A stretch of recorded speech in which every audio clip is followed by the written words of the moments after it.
What is life? Is it a battlefield or something much more profound? Life is not the name of a battlefield. It is a spectacle, a showcase of beauty.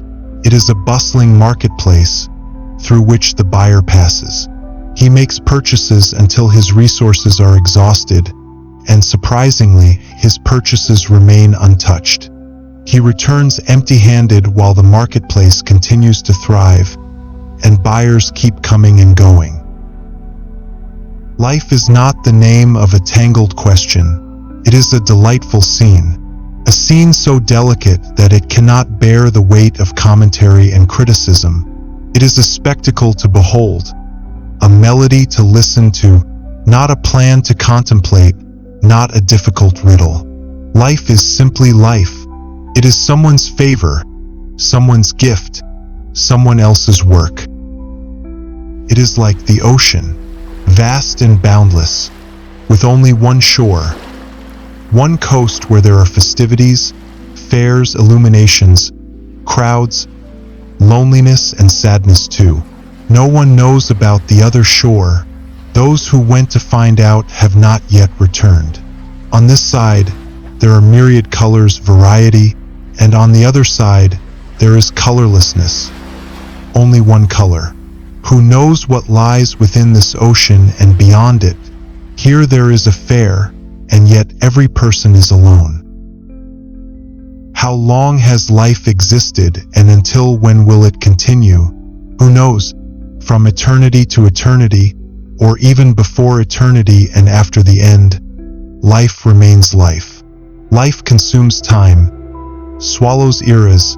Sometimes it devours centuries without flinching, and sometimes it sparks multiple revolutions in a moment.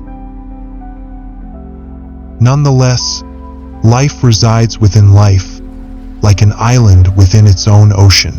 Life existed before life and will continue to exist after life. Life does not die, cannot die, nor can it always remain alive. Life is always enduring and always changing. Life is about flourishing, but it is also about burning in its own fire. Life creates and disintegrates in the process of creation. Thus, life exists between being and not being, a flickering existence, dwelling in hope and despair.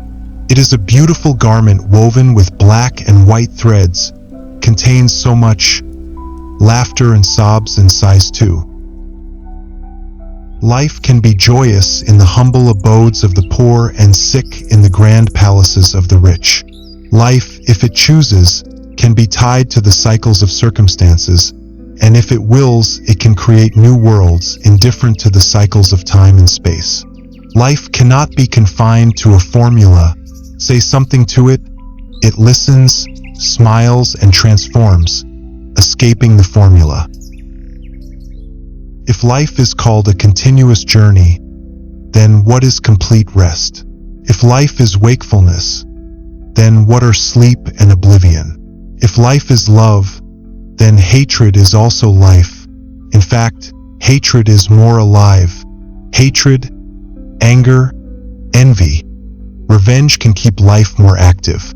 In any case, love and hatred are both names of life. If religion is considered life, then what is irreligion? If life is the earth, then what is the sky? If the creation is called life, then what about the Creator? It is very difficult to define life. To know and recognize it is also difficult. It is a secret that whoever uncovers it dies, and whoever does not perishes. Life is in search of whom? Life seeks the one who seeks life. Life is in pursuit of death, and death is following life. Both are in search of each other. As long as one of them does not end, this game continues. That is, the game of light and darkness, the game of being and not being, the game of believing and not believing, the game of day and night. Life has countless and abundant blessings in its embrace. It contains desires, regrets, hopes, disappointments, truths, deceptions, fears, and loneliness. Life is an ocean, sending its clouds on an unknown journey, bidding them farewell, and then the same ocean welcomes back its travelers, its rivers. Life emerges from life. Life is added to life. Life separates from life. Life reunites with life. In fact, life is just life, beyond separation and union. Life is very old, very ancient, very elderly, but this same life is very new, very modern, and very young. Every old thing was once new, and every new thing will one day be old. Thus, life is simultaneously old and new, old cities and new people, old people and new cities. Today's person finds joy in ancient ruins. He wants to see who those people were, who once inhabited these ruins. These ruins were once palaces. The new person sets out to discover the old universe. He calls it progress. It is strange that today's person is still born in the old way, reads old authors and expresses new knowledge. What is new? Old faces, old eyes, old tears, the same old things. And then for the new person, the old destination, old graveyards. These things are beyond understanding. This is all life. The wedding procession is life and the funeral is life. It is difficult to understand. This world is the father's house, and that world is the in-laws. It is astonishing.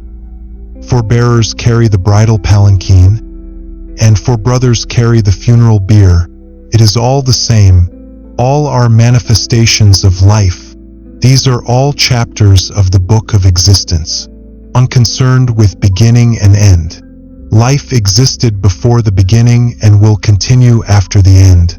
Life is just life. Who knows its day of birth and its day of passing? Who knows where this infinite journey began and where it will end? Nonetheless, life is continuously flowing, like a river that keeps flowing, ceaseless, constant, uncut, unstoppable, tireless. It is the message of the mountains, sent to the sea through the flowing water. This message is life, and the one who carries it will remain alive. Life is its own honor. It brings its own dignity to dust. It is honorable and revered in itself. Sometimes it is exalted, sometimes it is humbled. Life is a blazing fire in cold storage. It is fire, and within this fire lies a garden. This is a simple matter. Life can be understood in relation to the life giver. If the creation is related to the creator, then it is safe, otherwise it is a calamity.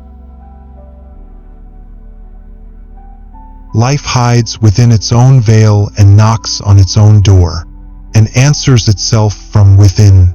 No one is here, and if blessed by a vision, it calls to itself. Kumin, we are waiting for you. Life is simply about being in front of oneself, being close to oneself, being close to one's own self, being familiar with oneself. It is its own name. I am life, but with the condition that I acknowledge that you are also life and they are also life. Respecting all is self-respect. Everyone's life is one's own life. With that said, thanks for watching, and until next time. And don't forget to subscribe, like, and share the Whisper Gaze channel.